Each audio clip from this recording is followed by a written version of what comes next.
और जो सत्ता में हैं उनकी भाषा तो पता नहीं कहां से सीख करके आए। उनकी अगर हम भाषा सुने तो ऐसा नहीं लगता है कि कोई ऐसे संविधान और जो संविधान की शपथ लेकर के बैठा है उसकी भाषा है। उनकी भाषा हमें और आपको डरा रही है। देश के प्रधानमंत्री कह रहे थे कि हमने भंडारण तैयार करा दिया है, देश का सबसे ज्यादा, दुनिया का सबसे ज्यादा भंडारण किसानों के लिए, फसल के लिए तैयार करा दिया है। मैं आपसे कहना चाहता हूं वो सरकारी भंडारण नहीं है, वो बड़े बड़े उद्योगपतियों के भंडारण है। जितनी भी परीक्षा हुई है सरकार की, सब में पेपर लीक हो गया। यहाँ भी मुख्यमंत्री आए होंगे, देश के प्रधानमंत्री आए होंगे आसपास, क्या बताओ पेपर लीक के बारे में उन्होंने कुछ कहा? लीक कराने वाले बीजेपी के लोग हैं, परीक्षा कराने वाले बीजेपी के लोग हैं। किसी राजनीतिक दल ने कभी ऐसा चंदा नहीं वसूला होगा जैसा बीजेपी ने वसूल लिया। बड़े बड़े विधायक जो चुन करके गए उन्हें भी लालच दे करके अपनी तरफ खींच लिया। पता नहीं कौन सा पैकेज मिला है विधायकों को और दलों को, वो हम नहीं समझ पा रहे हैं। ये जमाना पैकेज का है, पता नहीं विधायकों को कौन सा पैकेज दे दिया गया जिससे हमें छोड़ के चले गए। ये 400 लोकसभा जीत करके पता नहीं कौन सा संविधान में बदलाव लाना चाहते हैं। उस संविधान में, जिस संविधान को बाबा साहब भीमराव अम्बेडकर जी ने दिया, उन अधिकारों को ये छीन रही है। अगर ये सत्ता से नहीं हटे तो हमारे आपके सब अधिकार छीन लेंगे। क्योंकि यूपी के लोग जब स्वागत करते हैं तो अच्छा स्वागत करते हैं, लेकिन जब विदाई करते हैं तो बहुत धूमधाम से विदाई होगी इनकी। जो लोग 14 में आए थे 24 में चले जाएंगे, पता नहीं लगेगा कहां चले गए हैं। हम सब लोग आपसे निवेदन और अपील करने आए हैं कि इंडिया गठबंधन के प्रत्याशी नौजवान साथी दीपक सैनी जी को अपना एक एक वोट दे करके इन्हें जिता करके लोकसभा में भेजने का काम करना, यही निवेदन, यही अपील मैं आप सबसे करने आया हूं। ये चुनाव 2024 का देश का विशेष परिस्थितियों में चुनाव होने जा रहा है। ये ऐसी परिस्थितियां हैं कि एक तरफ तो वो लोग हैं जो संविधान के रास्ते पर देश को चलाना चाहते हैं, दूसरी तरफ वो ताकतें दिखाई दे रही हैं जो संविधान से दिए हुए अधिकारों को एक एक कर करके हमसे अधिकार छीन रहे हैं। और ये लोकसभा का चुनाव अपने आप में अलग इसलिए है कि याद कीजिए, हमने और आपने किताबों में पढ़ा होगा कि एक बार इस धरती पर समुद्र मंथन हुआ था, और समुद्र मंथन के बाद एक तरफ कौन था, दूसरी तरफ कौन था, आप जानते होंगे। इसलिए इस बार जो 2024 में ये संविधान मंथन होने जा रहा है, एक तरफ तो वो लोग हैं जो संविधान की रक्षा करना चाहते हैं, और दूसरी तरफ वो लोग हैं जो संविधान के भक्षक हैं, संविधान को खत्म करना चाहते हैं। उनके बीच का चुनाव है। आपने विरोधी पार्टी के लोगों की भाषा सुनी होगी, और जो सत्ता में हैं उनकी भाषा तो पता नहीं कहां से सीख करके आए हैं। उनकी अगर हम भाषा सुने तो ऐसा नहीं लगता है कि कोई ऐसे संविधान और जो संविधान की शपथ लेकर के बैठा है उसकी भाषा है। उनकी भाषा हमें और आपको डरा रही है, मौकों पर डराते हैं हमें और आपको। मैं आपसे कहना चाहता हूं, जो जितने बड़े पद पे हो उसको उतना ही विनम्र हो जाना चाहिए, तब हमारा लोकतंत्र मजबूत होगा, तब हमारा संविधान से हमें और आपको अधिकार मिलेंगे। कई बार लोग चर्चा करते हैं कि संविधान कैसे खत्म हो जाएगा, अधिकार हमारे कैसे छिन जाएंगे। आपने, हमने बहुत करीब से देखा है।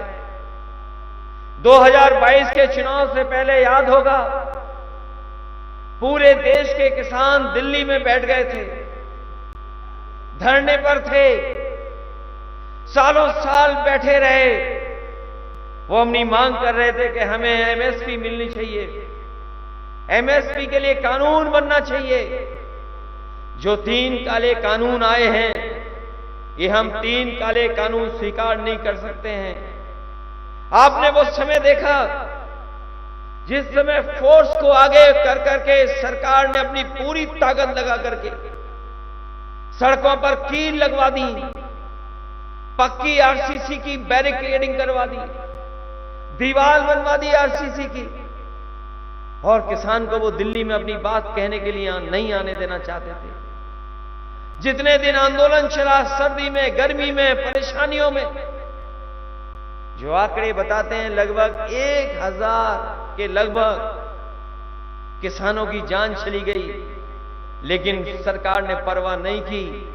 लेकिन जैसे ही चुनाव आया, उन्हें पता लगा कि किसान उनके खिलाफ खड़ा है, पूरा पंजाब हरियाणा उनके खिलाफ खड़ा है, पूरे देश का किसान खिलाफ खड़ा है। उन्होंने डर करके 3 काले कानून वापस ले लिए और 3 काले कानून को कहा कि अब नहीं लागू होंगे। सोचिए कभी ये लोग जो 400 पार का नारा दे रहे हैं, अगर 400 जीत गए तो बताओ काले कानून लागू होंगे कि नहीं होंगे? किसान भाइयों, ये बताओ आप। अगर 400 जीत गए तो हमारे आपकी खेती, खेत में पैदा होने वाली चीज, जितनी भी फसलें हैं, ये बड़े बड़े उद्योगपतियों के हवाले कर देंगे। अभी मैं सुन रहा था, देश के प्रधानमंत्री कह रहे थे कि हमने भंडारण तैयार करा दिया है, देश का सबसे ज्यादा, दुनिया का सबसे ज्यादा भंडारण किसानों के लिए, फसल के लिए तैयार करा दिया है। मैं आपसे कहना चाहता हूं, वो सरकारी भंडारण नहीं है, वो बड़े बड़े उद्योगपतियों के भंडारण हैं। वो आपकी फसल को, आपकी पैदावार को मनचाही कीमत पे खरीद करके बाजार में मुनाफा कमाने के लिए भंडारण बना रहे हैं। आज फसल तैयार है, बहुत सी जगह किसान अपना गेहूं लेकर के गया, बताओ क्या एमएसपी मिल गई किसान को? ये सरकार दबाव बना रही है, ऐसे इंतजाम कर रही है कि आपको अपनी फसल की कीमत नहीं मिले। इसलिए हम इंडिया गठबंधन के लोगों ने तय किया है, अभी हमने अपना अधिकार पत्र जारी किया है जनता की मांग का, और तय किया है कि इंडिया गठबंधन सत्ता में आएगा, आप किसान भाइयों को एमएसपी का अधिकार देकर के हर फसल का एमएसपी दिलाने का काम ये इंडिया गठबंधन करेगा। हमें आपने जो भी पढ़ा वो यही अखबार में पढ़ा कि INDIA इंडिया होता है। जो लोग थोड़ी बहुत ABCD जानते होंगे, अखबार में पढ़े होंगे, सोशल मीडिया पे पढ़े होंगे। हम आप तो INDIA को इंडिया पढ़ते हैं, और बीजेपी वाले बताओ क्या पढ़ते हैं? वो कहते हैं इंडी गठबंधन। INDIA इंडिया होता है कि इंडी होता है? तो सोचिए, जो लोग इंडिया को नहीं पढ़ पा रहे हैं, इंडिया के लोगों को नहीं पढ़ पा रहे हैं, उन्हें इस लोकसभा में कौन वोट देने जा रहा है? और तब इन्हीं के आंकड़े बताते हैं कि 10 साल में 1 लाख किसानों ने देश में आत्महत्या की है। बताएं बीजेपी वाले लोग जो विश्व गुरु बनाने का सपना दिखा रहे हैं, बताओ 1 लाख किसान ने आत्महत्या की है कि नहीं की है? जहां किसान दुखी है, नाराज है, वहीं ये सरकार हमारे नौजवानों के साथ भी, उनके भविष्य के साथ खिलवाड़ कर रही है। हम जानते हैं, यहां के नौजवान जब हम मुजफ्फरनगर आए थे, उस समय पुलिस की भर्ती का परीक्षा देकर के आए थे। मैं जहां जाता था उन 2 दिनों में हर जगह नौजवान अपनी तख्ती लेकर के खड़ा हो जाता था, कहता था कि परीक्षा कैंसिल हो, परीक्षा का पेपर लीक हुआ है। सोचिए आप, जो सरकार ये दावा कर रही थी कि वो पेपर लीक नहीं हो सकता है, हम वर्ल्ड रिकॉर्ड बनाने जा रहे हैं पुलिस की भर्ती का, ऐसा इंतजाम किया है कि इंतजाम में कोई भी नकल नहीं कर पाएगा और सुरक्षित परीक्षा होगी। परीक्षा 2 दिन कराई और पेपर लीक हो गया। बताओ पेपर लीक हुआ कि नहीं हुआ? पुलिस की भर्ती का पेपर लीक हुआ और ये पुलिस भर्ती का पहला पेपर लीक नहीं था। जो नौजवान पढ़े लिखे हैं, डिग्री हासिल करे लोग हैं, जो नौकरी की तलाश में जा रहे होंगे, वो जानते होंगे एक एक परीक्षा का पेपर लीक हुआ है। जितनी भी परीक्षा हुई है सरकार की, सब में पेपर लीक हो गया। यहां भी मुख्यमंत्री आए होंगे, देश के प्रधानमंत्री आए होंगे आसपास। क्या बताओ पेपर लीक के बारे में उन्होंने कुछ कहा? क्या पेपर लीक के लिए उन्होंने नौजवानों को कोई नौकरी की सलाह दी कि नौकरी मिलेगी उन्हें? कोई सलाह नहीं दी। पता नहीं देश के प्रधानमंत्री और मुख्यमंत्री को यही नहीं पता कि पेपर लीक हो रहे हैं। और कैसी सरकार है जो लीक हो रहे हैं, उसमें लीक कराने वाले बीजेपी के लोग हैं, परीक्षा कराने वाले बीजेपी के लोग हैं। और ये पेपर जानबूझ करके लीक करा रहे हैं क्योंकि ये नौजवानों को नौकरी न देनी पड़ जाए, इसलिए पेपर लीक हो रहा है।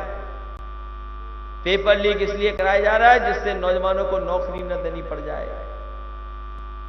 ये लीक वाले इस बार नौजवान तैयार हैं और हमें तो ये लगता है कि इस बार किसान और नौजवान मिलकर के इस भारतीय जनता पार्टी का सफाया करने का काम करेंगे, इन्हें पूरी तरीके से निपटाने का काम करेंगे।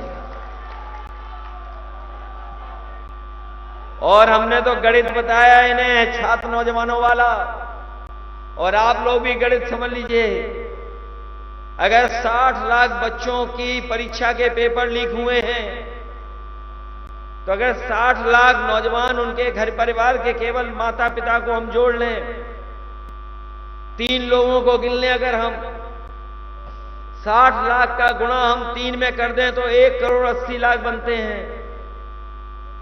वो यही 1 करोड़ 80 लाख लोग जो उत्तर प्रदेश में हैं, जिनका परिवार प्रभावित हुआ है केवल परीक्षाओं के पेपर लीक से, और 80 लोकसभा से भाग दे दें तो हर लोकसभा में 2,25,000 वोट कम हुआ है। तो बताओ भारतीय जनता पार्टी कहां से 400 पार कर रही है? जब 80 में 80 हार रही है तो बताओ कहां से 400 पार हो रही है? ये 400 पार नहीं, इस बार किसान और नौजवान मिलकर के इन्हें 400 सीटें हराने का काम करेगा। ये 400 हारने जा रहे हैं। और फिर ये सरकार, इनके नेता आपने देखा होगा, अपना भाषण शुरू करते हैं, भारत माता की जय हो। हम भी भारत माता की जय बोलते हैं। कोई इस देश का ऐसा व्यक्ति नहीं होगा जो देश के प्रति प्रेम न रखता हो, देश को मजबूत नहीं बनाना चाहता हो, अपनी सीमाओं को सुरक्षित न रखना चाहता हो। लेकिन सोचिए, यही सरकार जिसने एक फैसले से फौज की भर्ती को, जो पूरे जीवन हमारा नौजवान नौकरी करता था, वर्दी पहन करके सम्मान पाता था, इस सरकार ने फैसला लिया और हमारी फौज की नौकरी को अग्निवीर में बदल दिया। हम अपने नौजवानों से कह करके जा रहे हैं, ये इंडिया गठबंधन जीतेगा, समाजवादी पार्टी सरकार में आएगी, तो ये अग्निवीर जैसी व्यवस्था हम लोग कभी स्वीकार नहीं कर सकते। ये व्यवस्था खत्म होगी। और कभी कभी ये खाकी वर्दी वाले भी सोचते हैं, कुछ कुछ हमें डराते हैं हम लोगों को। ये समझ लें कि अभी तो दिल्ली वालों ने फौज की भर्ती 4 साल की कर दी। हो सकता है ये सरकार में आ गए और 400 जीत गए तो ये खाकी वालों की नौकरी 3 साल की हो जाएगी। बताओ 3 साल के बाद क्या करोगे? चल करके खेत में किसको रोकोगे? किसी को पता था बताओ किसी को पता था कि फौज की भर्ती 4 साल की हो जाएगी? बताओ आप में से किसी को पता था क्या? हमारे ये पुलिस वाले बताएं जो सुरक्षा में लगे थे 60 लाख बच्चों की भर्ती कराने के लिए, ये सब ड्यूटी पे थे। क्या इनको पता था पेपर लीक हो जाएगा? ये सरकार ने पेपर लीक किया है और सरकार ने पेपर लीक कराया है। ये नौकरी नहीं देना चाहते हैं इसलिए पेपर लीक कराया है। और फिर बताओ चंदा वसूला गया? ऐसा चंदा किसी ने वसूला? हम और आप लोग कितने दिनों से राजनीति कर रहे हैं, किसी राजनीतिक दल ने कभी ऐसा चंदा नहीं वसूला होगा जैसा बीजेपी ने वसूल लिया। सोचिए, जो कंपनी मुनाफा ही नहीं कमा रही,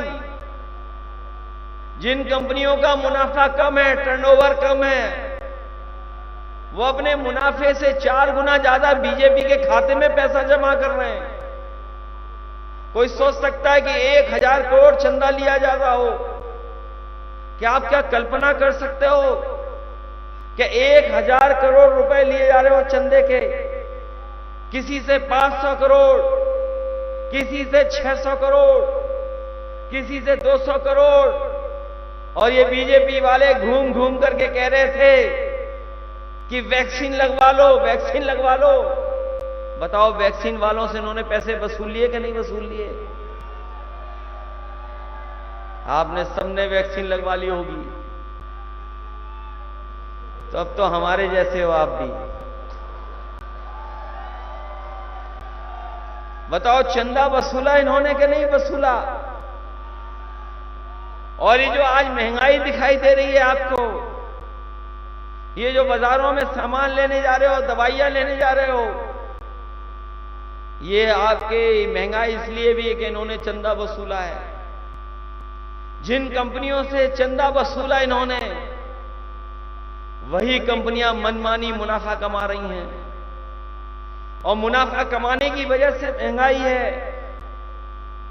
10 साल की अगर तुलना करोगे, महंगाई कहां पहुंचा दी आपकी? बताओ महंगाई बढ़ गई कि नहीं बढ़ गई? और कई मानकों में हम तो दुनिया के दूसरे देशों से बहुत पीछे हैं। यही सरकार कहती थी कि डॉलर ऊपर जा रहा है, रुपया नीचे जा रहा है। बताओ अब रुपया कहां पहुंच गया? आपके पड़ोसी देशों से भी नीचे रुपया पहुंच गया। और बेरोजगारी कहां पहुंच गई? आसमान छू रही बेरोजगारी। जो सरकार भ्रष्टाचार पे न जाने क्या क्या काले धन पर लोगों को कह रही थी, जब मैं पिछले चुनाव में आया था, नोटबंदी के समय पर समाजवादी सरकार थी, उस समय मैंने बहुत बार कहा आप लोगों से, जनता से भी कहा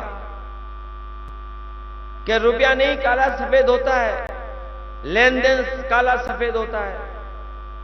आज जितना लेन देन बीजेपी की सरकार में हो रहा, उतना कभी उत्तर प्रदेश ने नहीं देखा। और कोई विभाग नहीं बचा जिसमें भ्रष्टाचार न बढ़ गया हो। और भ्रष्टाचार इतना बढ़ा है जिसकी आप कल्पना नहीं कर सकते। और हमारे पुलिस के लोग तो बहुत समझदार लोग हैं। 100 नंबर व्यवस्था दी थी मैंने इन लोगों को, जिससे समय पर पहुंच जाए पुलिस और मदद करे गरीब की, किसान की। लेकिन बीजेपी की सरकार आई, उसका नंबर बदल दिया, 100 का 112 कर दिया। और 112 से हमारी पुलिस को लगा कि उनका भी रेट अब बढ़ जाना चाहिए। बताओ भ्रष्टाचार बढ़ गया कि नहीं बढ़ गया? और जिन्होंने आज अखबार ध्यान से पढ़ा होगा, अभी तक तो ये जनता से वसूल लेते थे, ये वसूलते वसूलते इतने आजाद हो गए कि अब पुलिस से वसूल रही है पैसा। सोचिए हमारे मुख्यमंत्री जी की पुलिस कैसी बन गई कि पुलिस से पैसा वसूल रही है। और जब वो पुलिस का अधिकारी नहीं दे पाया पैसा, जब वो पैसा नहीं दे पाया तो बताओ उसने गोली मार ली कि नहीं मार ली? गोली मार ली खुद को। ये जो बीजेपी वाले मुख्यमंत्री जी कह रहे हैं, पता नहीं कौन सी कहानी बढ़ाते थे, गीली वाली कहानी। अभी बनारस में हम लोगों ने देखा, देश के जो प्रधान सांसद हैं उनकी लोकसभा में एक चौराहे पर इसी तरह हमारे खाकी वर्दी के सब इंस्पेक्टर ने किसी बीजेपी वाले को रोक लिया। सोचो बीजेपी वाले ने क्या किया था। वो सोशल मीडिया पे आपने देखा होगा, बीजेपी के नेताओं ने उस खाकी पहने हुए सब इंस्पेक्टर की धुलाई कर दी। और ऐसी धुलाई नहीं की, उसे किक मार करके धुलाई कर दी। इतने ही लाते मारी जिसकी आप कल्पना नहीं कर सकते। मैं ये जानना चाहता हूं कि जिन लोगों ने पुलिस को अपमानित किया है, आखिरकार उन पर कार्रवाई क्यों नहीं हो रही है? उन्हें कौन बचा रहा है? उनके साथ कौन खड़ा है? ये बीजेपी वाले खड़े हैं। बीजेपी वालों को पूरी आजादी है कुछ भी करने में। इसीलिए हम कहना चाहते हैं, हमारे आपके अधिकार छीने जा रहे हैं। केवल हमारे आपके अधिकार नहीं छीने जा रहे हैं, बड़े बड़े विधायक जो चुन करके गए उन्हें भी लालच दे करके अपनी तरफ खींच लिया। पता नहीं कौन सा पैकेज मिला है विधायकों को और दलों को, वो हम नहीं समझ पा रहे हैं। ये जमाना पैकेज का है। पता नहीं विधायकों को कौन सा पैकेज दे दिया गया जिससे हमें छोड़ के चले गए। आपने अपने वोट से जिताया, बताओ आपने अपने वोट से जिताया था कि नहीं जिताया?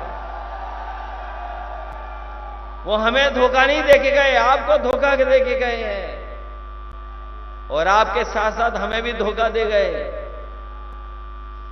जाने कौन सा पैकेज मिला, जाने कौन सा पैकेज मिल गया। हम तो शतरंज नहीं जानते, न शतरंज के खिलाड़ी रहे हैं, थोड़ा बहुत शतरंज जानते हैं। लेकिन बीजेपी के घोड़े की ढाई चाल से वो दल कहां चला गया पता नहीं।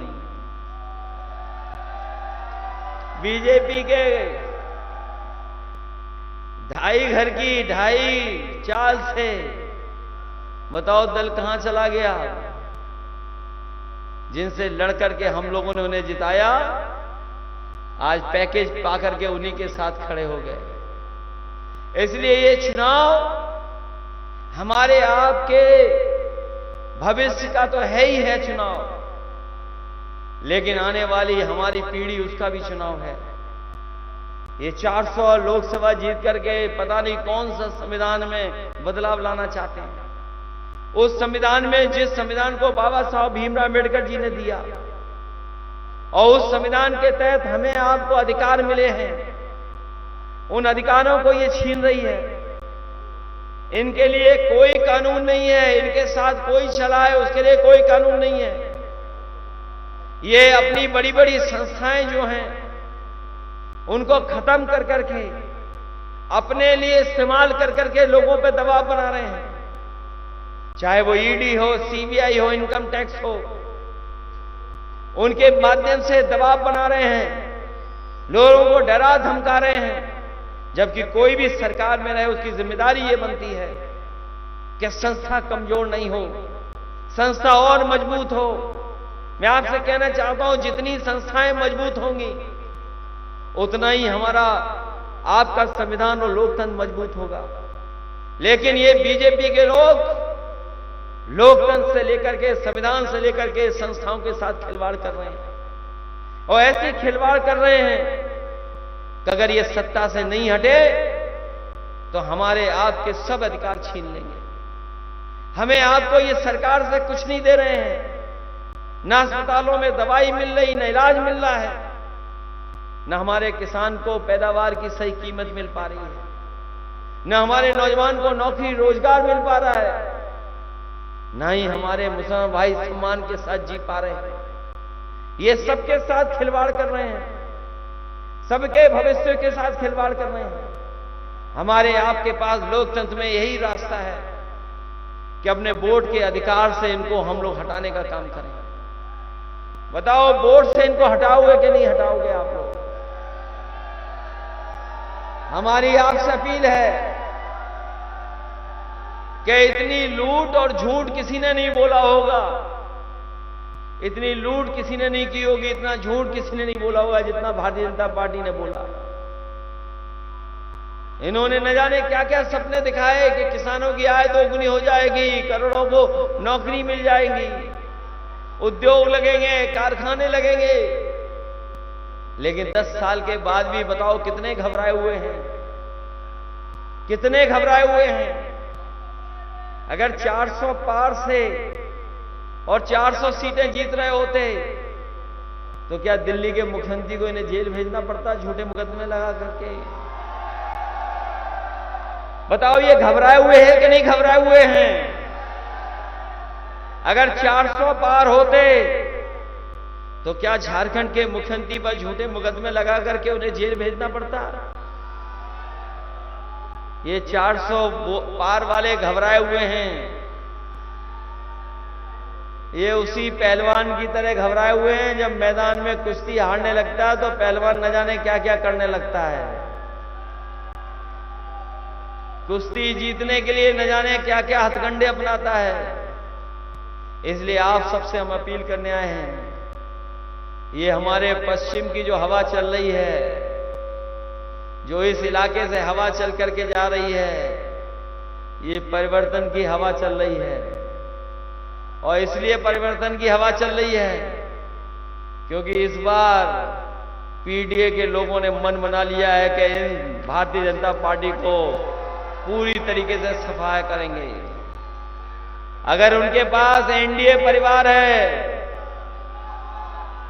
अगर उनके पास एनडीए परिवार है तो हमारे आपके पास पीडीए परिवार है, पीडीए परिवार है। और पीडीए परिवार इतना बड़ा है कि अगर वोट डाल देगा पीडीए परिवार मिलकर के तो दीपक सैनी ऐतिहासिक वोटों से जीत करके जाएंगे बिजनौर लोकसभा से। और बिजनौर लोकसभा के हमारे जितने वोटर हैं उनकी जिम्मेदारी इस विधानसभा को तो जिताने की है ही है, लेकिन इस बार तो पूरा उत्तर प्रदेश जान गया, अब तो सब जान गए कि मुजफ्फरनगर भी समाजवादी पार्टी जीत रही है, कैराना भी जीत रही है समाजवादी पार्टी।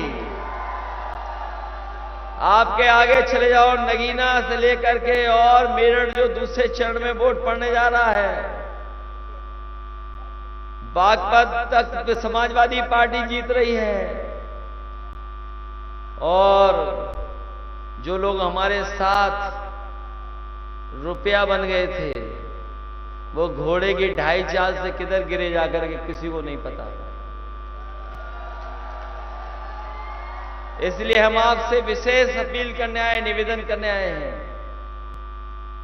कि हमारे दीपक सैनी जी नौजवान साथी हैं,